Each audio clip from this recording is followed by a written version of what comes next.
Hello, student. This is Pankaj Dhiman, a lecturer of SBS Law College, Shri Ganganagar. Today, we are going to start a video lecture series on all law subject of LLB first year. नमस्ते जी, मेरा नाम पंकज धीमान है. मैं SBS law college की faculty team से ही हूँ. मेरा नाम पंकज धीमान है.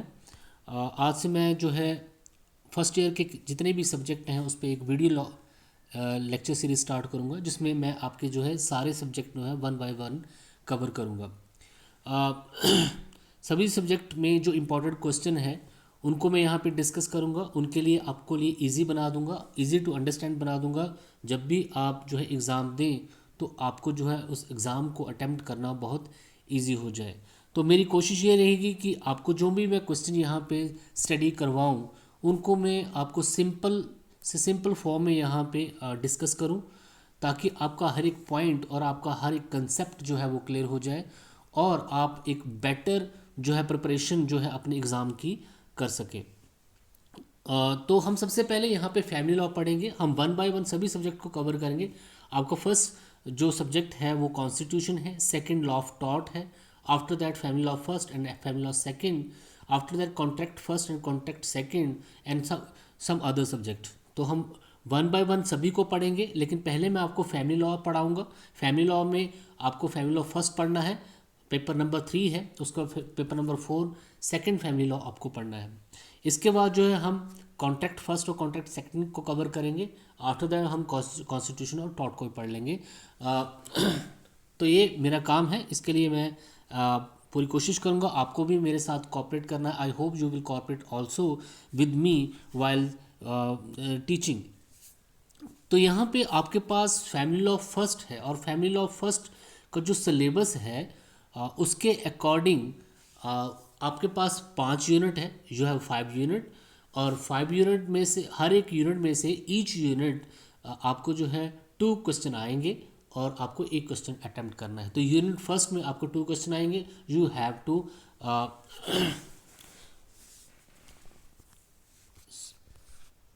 सॉरी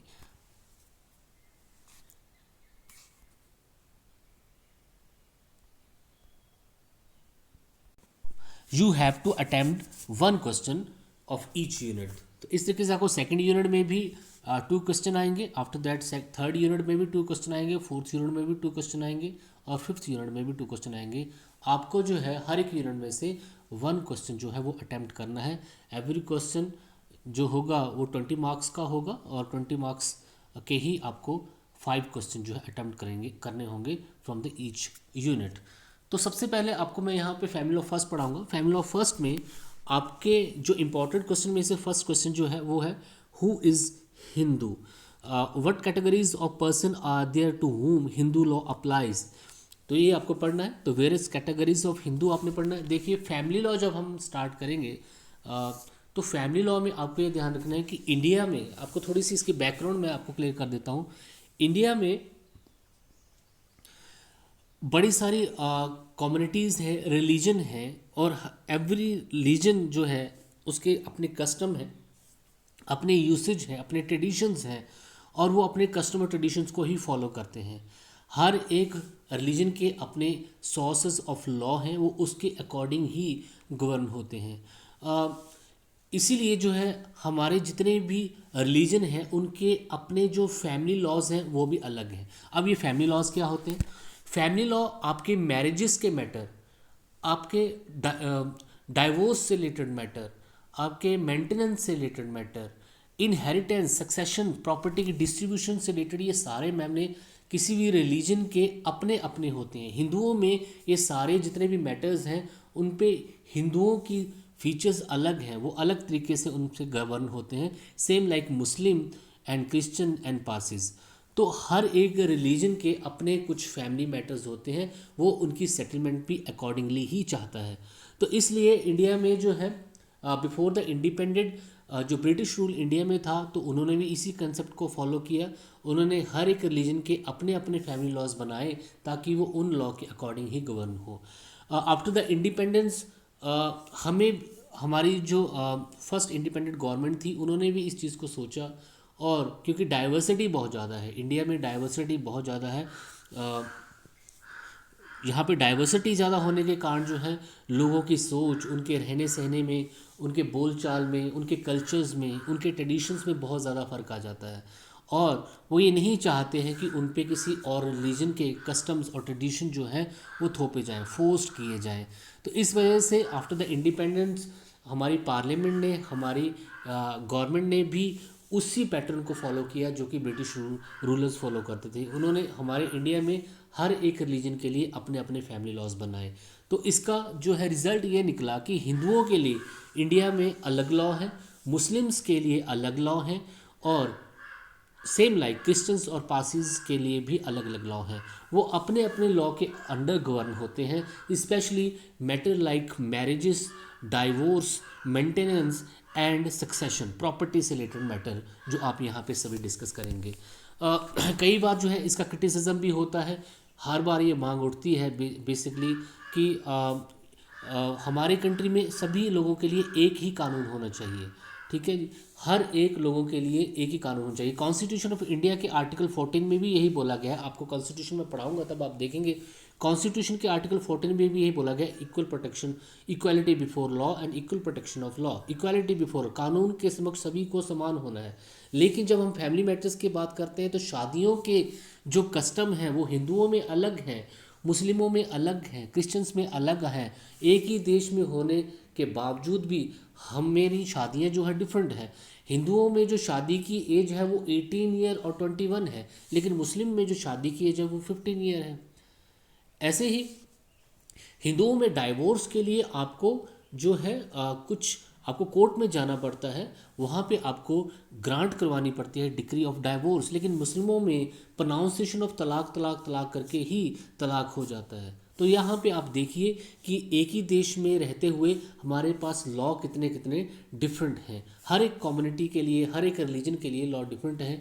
लेकिन हमेशा से यही मांग उठती है कि इंडिया में एक सभी रिलीजन के लिए एक ही कानून होना चाहिए, तब हम अच्छे जो है इस देश की यूनिटी को मेंटेन कर सकते हैं। खैर, this is not our question. हम ये पढ़ेंगे कि फैमिली लॉज हिंदुओं में और मुस्लिम्स में क्या है। आई होप आपको थोड़ा सा इसका पैटर्न समझ में आ गया हो कि हमने पढ़ना क्या है। तो हमने बेसिकली यहाँ पे हमारे जितने भी रिलीजन हैं उनके फैमिली लॉज डिस्कस करने हैं। Primarily we are going to discuss specially marriages law, after that divorce law, after that maintenance and alimony law, and then succession law जो हमारे पास है उनको स्टडी करेंगे हम।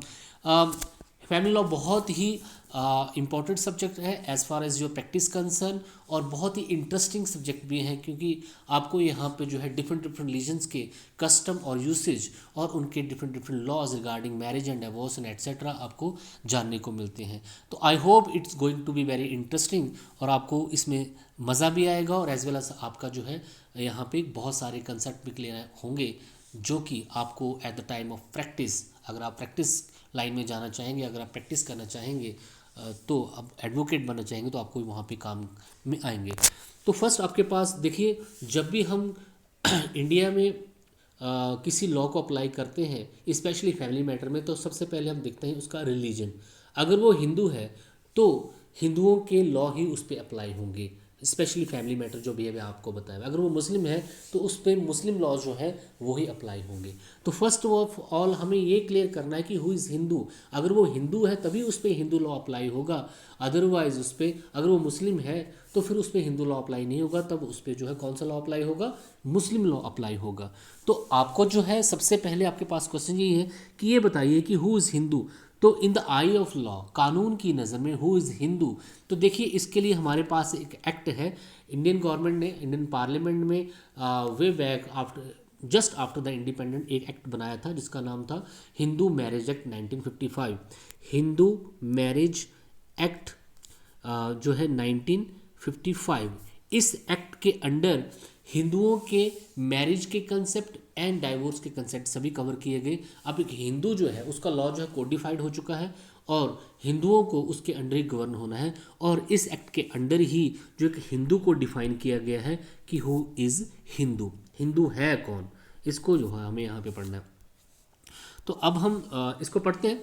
देखिए, the word Hindu is extremely popular and famous term. Hindu जो है बहुत फेमस और पॉपुलर वर्ड है। Generally every person is known to it but the subject of concern is that term has not been defined till now. हर एक person जो है जानता है कि कोई हिंदू होता है, लेकिन ये टर्म इतनी वाइड है कि अभी तक ये अच्छे से डिफाइन नहीं हो सकी है।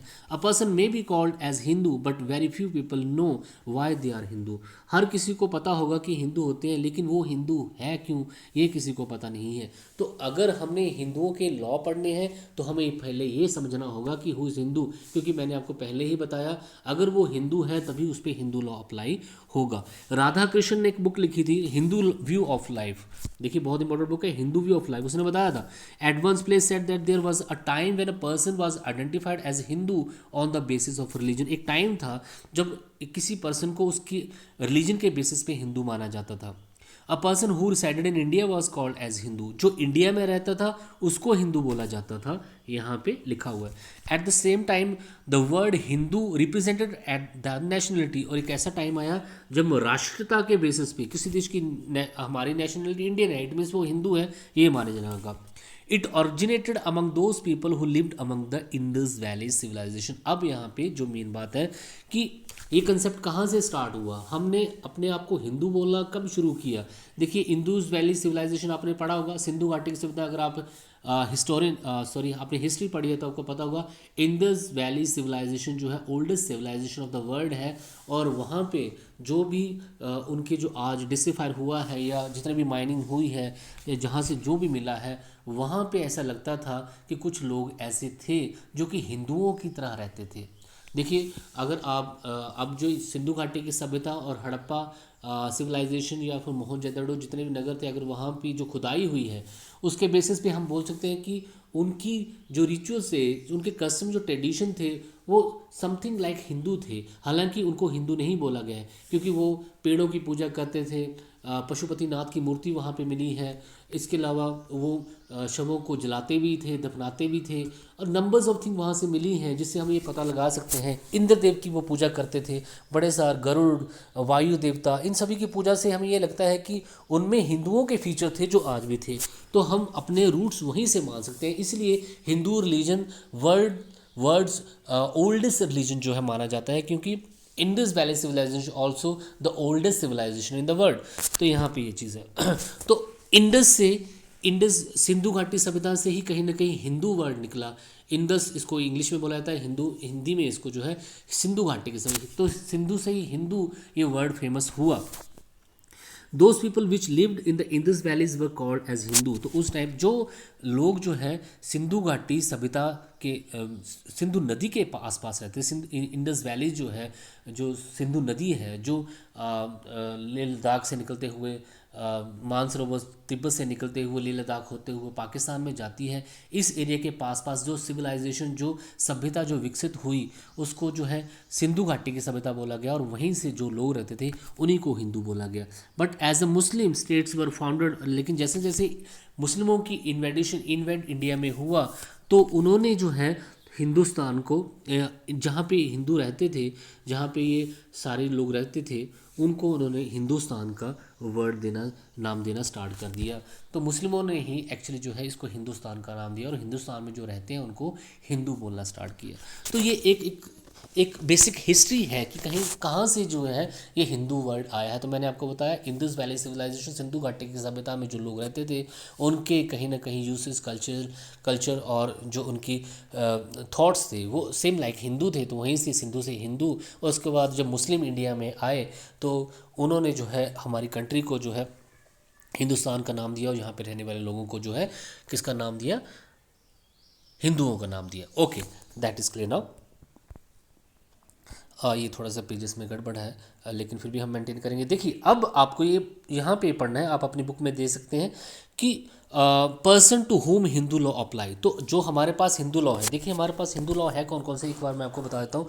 हमारे पास हिंदू मैरिज एक्ट है 1955 का, ठीक है जी। उसके बाद हमारे पास इसमें मैरिजेस और आपके डाइवोर्स के मैटर सारे कवर हो जाते हैं। हिंदुओं में अगर मैरिज और डाइवोर्स होते हैं तो इनके अंदर वो सारा प्रोसीजर बता रखा है जिसके अंदर आपको ये शादियाँ और डाइवोर्स लेने हैं। इसके अलावा Hindu adoption and maintenance act भी है 1955 का। इसके अलावा हिंदू सक्सेशन एक्ट भी है 1956 का। ये सारे एक्ट जो हैं ये हिंदुओं से रिलेटेड है और ये सारे एक्ट हिंदुओं पे अप्लाई होते हैं। ठीक है जी। तो अब यहाँ पे ये क्वेश्चन आपके सामने आता है कि who person to whom Hindu law apply, ये जितने भी लॉ मैंने आपको बताए ये हिंदुओं पे अप्लाई होते हैं। तो कौन से पर्सन होंगे जिस पे हिंदू लॉ अप्लाई होगा? तो यहाँ पे लिखा है such person can be in the following categories. देखिए यहाँ पे थोड़ी सी मुश्किल हो रही होगी लेकिन आपकी बुक में ठीक होगा। Those the persons who are Hindu, Jain, Buddhist और सिख बाय बर्थ। अगर कोई भी पर्सन बाय बर्थ हिंदू है, मतलब उसने हिंदू धर्म में जन्म लिया हुआ है, या किसी जैन धर्म में जन्म लिया हुआ है, या किसी बुद्धिस्ट के घर में जन्म लिया हुआ है, या किसी सिख धर्म के घर में जन्म लिया हुआ है, तो वो क्या माना जाएगा? हिंदू माना जाएगा। That is most important thing जो आपको याद रखनी है। आप सोचेंगे कि यहाँ पे सिख भी आ गया, सिख तो एक अलग रिलीजन है, बुद्धिस्ट एक अलग रिलीजन है, जैन अलग है, हिंदू तो हिंदू ही है, लेकिन ये हिंदू धर्म में कैसे आ गया? तो आपको मैं यहाँ पे बता दूँ, हिंदू मैरिज एक्ट 1955 में साफ लिखा हुआ है कि अगर कोई जैन है, कोई बुद्धिस्ट है, कोई सिख है, उस पर भी हिंदू लॉ ही अप्लाई होगा, उस पर भी हिंदू लॉ ही अप्लाई होगा। तो अगर कोई सिख या बुद्धिस्ट या जैन शादी करता है या फिर वो डाइवोर्स लेता है या उसकी प्रॉपर्टी की डिस्ट्रीब्यूशन की बारी आती है आफ्टर हिज डेथ, तो उस कंडीशन पे उस पर हिंदुओं के लॉ ही अप्लाई होंगे। It means in the eye of law all Buddhist, all Jain, all Sikhs are Hindu. उनके अपने कस्टम अलग हो सकते हैं, शादी करने का सेरेमनीज अलग अलग हो सकती हैं, उनके कल्चर थोड़े डिफरेंट हो सकते हैं, लेकिन उनको लॉ, उन पे वही लॉ अप्लाई होगा जो कि हिंदुओं पे अप्लाई होता है। The in the eye of law Sikh भी हिंदू है। जब शादी की बात आएगी तो शादी में कुछ कंडीशंस फॉलो करनी होती हैं, जैसे कि वो 21 साल का होना चाहिए, अपने ब्लड रिलेशनशिप में शादी नहीं कर सकता है, या फिर at the time of marriage दोनों की वैलिड कंसेंट होना चाहिए, और इसके अलावा दोनों जो है सिंगल होने चाहिए at the time of marriage, सपिंडा relationship में नहीं होने चाहिए, चाचा भतीजा आपस में ब्लड रिलेशनशिप में नहीं होनी चाहिए। कुछ कंडीशंस हैं, तो ये कंडीशन जैन को भी फुलफिल करनी है, बुद्धिस्ट को भी फुलफिल करनी है और सिख को भी फुलफिल करनी है। इसलिए मैं आपको ये बोल रहा हूँ कि कोई भी पर्सन, चाहे वो हिंदू हो, जैन हो, बुद्धिस्ट हो, सिख हो बाय बर्थ, तो वो हिंदू माना जाएगा कानून की नज़र में। ठीक है। Second, those person who are Hindu, Jain, Buddhist और सिख बाय रिलीजन। दूसरा यहाँ पे ये है कि कोई भी पर्सन जिसने कन्वर्ट कर लिया, यहाँ पे कन्वर्ट वर्ड आएगा। कन्वर्जन क्या होता है? जब कोई धर्म परिवर्तन कर लेता है। तो अगर किसी पर्सन ने धर्म परिवर्तन कर लिया है और वो हिंदू बन गया है, या जैन बन गया, या बुद्धिस्ट बन गया, या सिख बन गया है, तो उस पर भी हिंदू लॉ ही अप्लाई होगा। तो हिंदू जो लॉ है वो ऐसे पर्सन पे अप्लाई होता है जो कि बाय रिलीजन हिंदू है, जिसकी बर्थ हिंदू, जैन और बुद्धिस्ट और सिख के रूप में हुई है, या फिर वो कोई और रिलीजन से बिलोंग करता था लेकिन उसने कन्वर्जन करके या तो वो हिंदू बन गया, या वो जैन बन गया, या बुद्धिस्ट बन गया, या सिख बन गया, तो वो भी क्या माना जाएगा? हिंदू ही माना जाएगा। तीसरा यहाँ पे क्वेश्चन है, those person who are not Musalman, Christian, Parsi और जू। अगर कोई भी पर्सन ना तो वो मुस्लिम है, ना तो वो क्रिश्चियन है, ना वो पारसी है, ना वो ज्यू है, मतलब कि ऐसा पर्सन जो अपने आप को ना तो मुस्लिम मानता है, ना वो अपने आप को क्रिश्चियन मानता है, ना वो पारसी मानता है, ना वो ज्यूस मानता है, मतलब वो किसी भी धर्म को नहीं मानता है, अगर उसकी डेथ हो जाती है या उसने शादी करनी है तो उस पर भी हिंदू मैरिज एक्ट 1955 ही अप्लाई होगा। ये आप तो एक पर्सन जो है, कौन कौन से पर्सन जिस पे हिंदू लॉ अप्लाई हो सकता है? जो कि by birth Hindu, Buddhist, Jain, Sikh हैं, या फिर जो कन्वर्ट होके हिंदू, बुद्ध, जैन या फिर सिख बन चुके हैं, पर या फिर जिसका कोई भी धर्म नहीं है, ना तो वो मुस्लिम है, ना वो क्रिश्चियन है, ना वो पारसी है, ना वो जू है, तो उन सभी पे जो है हिंदू धर्म ही हिंदू लॉ ही अप्लाई होगा। ये आपने याद रखना है। Person who are Hindu by birth, ये यहाँ पे मैंने आपको क्लियर कर दिया। देखिए जो बाय बर्थ होगा उसको हिंदू ही माना जाएगा। मान लीजिए दो पर्सन शादी करते हैं और तो मेल भी हिंदू है, फीमेल भी हिंदू है, तो उस कंडीशन में उसके बच्चे भी क्या माने जाएंगे? हिंदू ही माने जाएंगे। यही सब कुछ यहाँ पे लिखा हुआ है। ठीक है जी।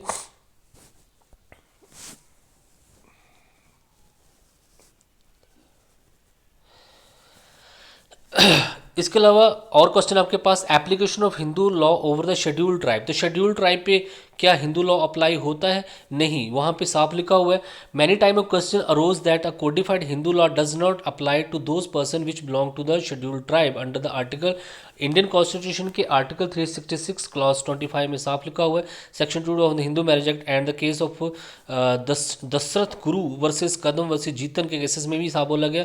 Answer to this, according to them the codified Hindu law shall apply to such person only when the central government notify the official gazette by the note. Central government officially notification करके जिन पर्सन को बता देगी कि इन पे Hindu law apply होगा, सिर्फ उन्हीं पे हिंदू लॉ अप्लाई होगा। तो एक्ट के अंडर जिन लोगों को बता दिया गया है उन्हीं पे हिंदू लॉ अप्लाई होगा। शेड्यूल ट्राइब, ये कौन सी शेड्यूल ट्राइब या शेड्यूल कास्ट पे ये अप्लाई होगा, इसके लिए government time to time notification कर सकती है, अगर अदरवाइज इन पे हिंदू लॉ अप्लाई नहीं होगा। इसके अलावा child from the Hindu father and Christian mother, अगर कोई हिंदू फादर है और क्रिश्चियन मदर है तो उसके बच्चे जो होंगे वो क्या माने जाएंगे। Question also rose that the whether such person shall be considered to be Hindu those father and Hindu and mother Christian. Commission of income tax Shridhar के केसेस में साफ बोला। अब मैं positive question was given and said that if either of the parents of Hindu, अगर माँ बाप में से कोई भी एक पर्सन जो है हिंदू है और उस दूसरा किसी और रिलीजन से है, चाइल्ड बॉर्न, और जो बच्चा पैदा हुआ है उसका पालन पोषण भी हिंदू ट्रेडिशन के अकॉर्डिंग हुआ है, तो उस बच्चे को भी हिंदू धर्म के अकॉर्डिंग ही माना जाएगा, वो हिंदू ही माना जाएगा। सिंपल वर्ड में अगर बोलूँ तो इस केस में ये क्लियर किया है सरकार ने, कोर्ट ने, कि अगर हिंदू फादर है और जो मदर है वो किसी और रिलीजन से बिलोंग करती है, नॉट ओनली क्रिश्चियन लेकिन और किसी और रिलीजन से बिलोंग करती है, और जो बच्चा पैदा हुआ है उसका ब्रॉटअप जो है, उसका जो पालन पोषण है वो भी एज ए हिंदू ही हुआ है, हिंदू ट्रेडिशन के अकॉर्डिंग हुआ है, तो वो बच्चा हिंदू माना जाएगा, क्रिश्चियन नहीं माना जाएगा। But the situation will different with their child is brought up a member of Christian family. लेकिन सिचुएशन यहाँ पे डिफरेंट हो जाती है कि फादर स्टिल हिंदू है लेकिन मदर जो है क्रिश्चियन है, और बच्चे का पालन पोषण एज ए क्रिश्चियन ट्रेडिशन हुआ है, तो फिर वो बच्चा हिंदू नहीं माना जाएगा, तब वो क्या माना जाएगा, हिंदू माना जाएगा। क्योंकि ऑब्वियस सी बात, उसका हिंदू मानना या क्रिश्चियन मानना इसलिए ज़रूरी है क्योंकि उसकी शादी, उसका डाइवोर्स या उसकी प्रॉपर्टी से रिलेटेड इश्यूज़ या फिर एलिमनी और मेंटेनेंस से रिलेटेड इशू तभी सॉल्व किए जाएंगे जब उसका धर्म पता होगा। तो ये फर्स्ट क्वेश्चन यही राइज होता है कि वो हिंदू है या फिर वो मुस्लिम है, क्योंकि हर एक धर्म के मैरिज से रिलेटेड मैटर, डाइवोर्स से रिलेटेड मैटर डिफरेंट हैं, तो हमें उस अकॉर्डिंग से देखना है। सेकंड आपके पास person who are Hindu by religion, मैंने आपको पहले बताया बाय रिलीजन भी हिंदू हो सकता है, बाय कन्वर्जन मैंने आपको पहले ही बता दिया कि कोई भी पर्सन अगर किसी मुसलमान है या फिर वो क्रिश्चियन है, चाहे वो ज्यूज़ है, वो कन्वर्ट होके हिंदू, जैन, सिख, बुद्धिस्ट बन जाता है, तो उस पर हिंदू लॉ ही अप्लाई होगा, ये मैंने आपको बताया। इससे रिलेटेड आप और भी पढ़ सकते। तीसरा भी यहाँ पे बताया गया है, जो पर्सन मुसलमान नहीं है, पारसी नहीं है, क्रिश्चियन नहीं है, ज्यूज़ नहीं है, वो भी हिंदू माना जाएगा। तो ये है आपके पास फर्स्ट क्वेश्चन। आई होप आपको क्लियर हो गया होगा। अब आपको सारा हिंदू कौन है ये क्लियर हो गया होगा। देखिए यहाँ पे कुछ केस लॉज भी हैं। केस लॉज बहुत इंपॉर्टेंट होते हैं, आपको हर एक क्वेश्चन में केस लॉ देने हैं। केस लॉ क्या होते हैं, जो कि कोर्ट ने जजमेंट दी होती हैं, लाइक ये कदम वर्सी जीतन है या दशरथ वर्सी गुरु का केसेस है, ये सारी कोर्ट की जजमेंट है। तो जैसे किसी मैथ में जो फॉर्मूला होता है वो बहुत इंपॉर्टेंट होता है, उसी से क्वेश्चन जो है सॉल्व होता है।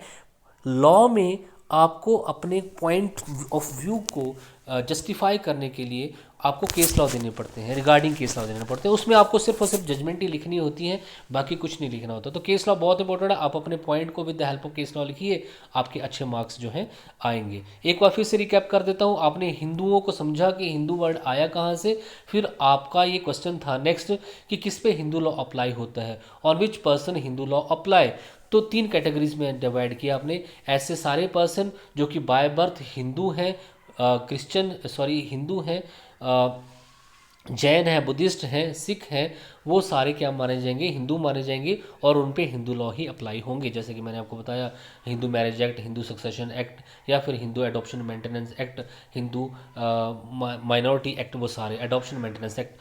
दूसरा यहाँ पे आपने बताया कि ऐसे सारे पर्सन जो कि बाय कन्वर्जन हिंदू बन गए हैं, किसी और धर्म में से वो थे लेकिन उन्होंने कन्वर्जन धर्म परिवर्तन कर लिया है, या तो वो हिंदू बन गए हैं या सिख या जैन या बुद्धिस्ट बन गए हैं, उन पे भी हिंदू लॉ ही अप्लाई होगा। तीसरा, अगर ऐसा कोई पर्सन है ना तो वो अपने आप को मुस्लिम मानता है, ना क्रिश्चियन मानता है, ना ज्यूज़ मानता है, ना पारसी मानता है, तो उस कंडीशन में उस पे भी हिंदू लॉ ही अप्लाई होगा। Thank you so much, have a nice day.